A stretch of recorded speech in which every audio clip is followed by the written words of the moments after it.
Let's speak to Andy Burnham in Greater Manchester, the newly elected mayor. Congratulations. What's your reaction to the result?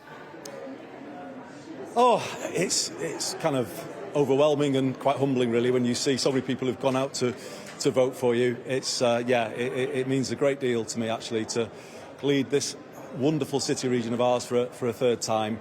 I feel a little overwhelmed, and I'll take a little while to come to terms with it, Sophie. But it is just a great feeling, and I just thank everybody who's voted for me, and for those who haven't, obviously I'll work for everybody in this city region. You can't have been a surprise, though. You can't be that worried about it. I'm not. Anyone will tell you I'm not the best of candidates. I don't take anything for granted. I never have. So I probably unnecessarily worrying at times. But no, I don't ever take anything for granted. And in many ways, these are tough times, aren't they? Really tough times. I've just referenced that in my speech. It's hard out there. People are really struggling, and politicians need to really kind of listen to what they've kind of heard, if you like, on the doorstep. The country needs pretty profound change as far as I'm concerned, and we need now to get on with delivering it. You say that you'll be a mayor for everybody, no matter how they vote, and I know that over the years you've always positioned yourself as a kind of independent voice, particularly someone who wants to speak from a perspective outside of Westminster and outside of London. So I just wonder how that might change if there's a Labour government in town, which could happen, by the end of the year. Will you be equally forthright with Keir Starmer as you are with the current government? Well, I certainly would point out if things were wrong. I won't, sort of hold back from doing that, because the thing is, Sophie, you only do these jobs properly if you take a place-first approach. They are different roles to Westminster roles, where it's party-first under the whip system.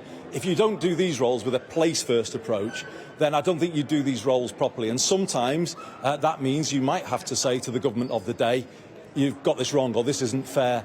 It isn't fair to us. Obviously, you try and do it in a constructive way, and I have actually tried to work with the current government, but there have been times where they've really disrespected the people of Greater Manchester. In the pandemic, you might remember, where they tried to sort of railroad us into Tier 3 without the support. In this very building where I'm speaking to you now, where they cancelled HS2 without even speaking to us. So sometimes you do need to use all of your political skills to call them out, and I've done that. But I'd rather work constructively with all governments to make devolution work. And as I say, I think these election results show that the country is actually crying out for change now. It's crying out for a fresh start.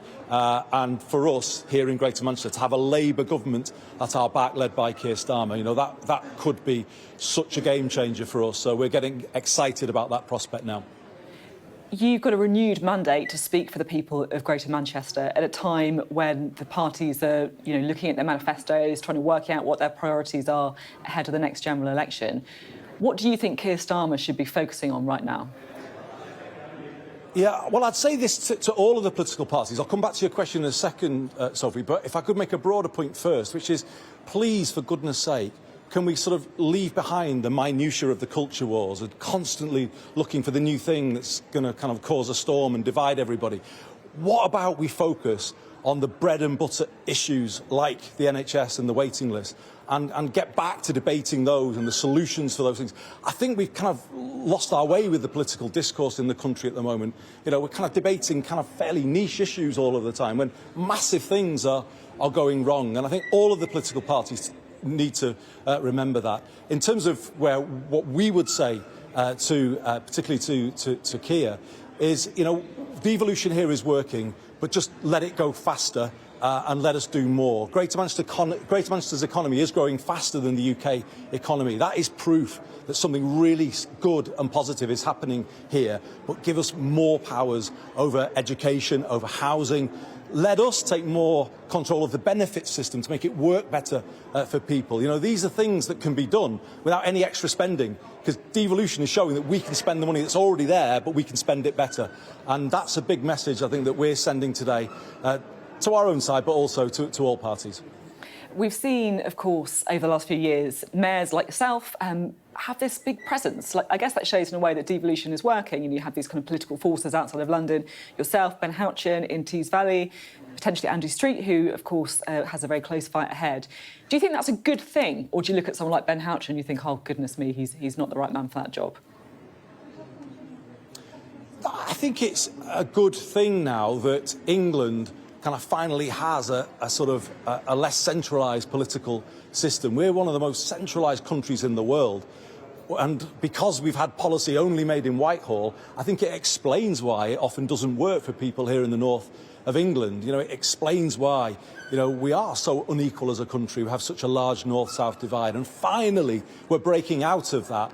And the thing about devolution is it allows you to bring in kind of change that's right for people in the place where you are. So for me, you know, putting buses back under public control here, integrating buses with our trams in a London-style system, you know, that will make a massive difference to people here. You know, Westminster had never delivered that. It took us to make that change. But now we've made that change, other places around the country are following suit. And that's the way devolution is changing things. Westminster isn't the only show in town anymore. Westminster and Whitehall don't control all the shots anymore. You know, we are bringing through change from the other way.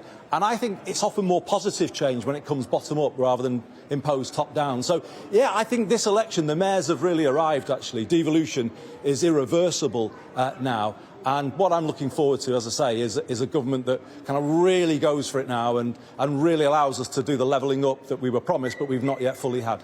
OK, and very quickly, because I know we have to let you go, how are you going to be celebrating? What are you going to be doing for the rest of the day?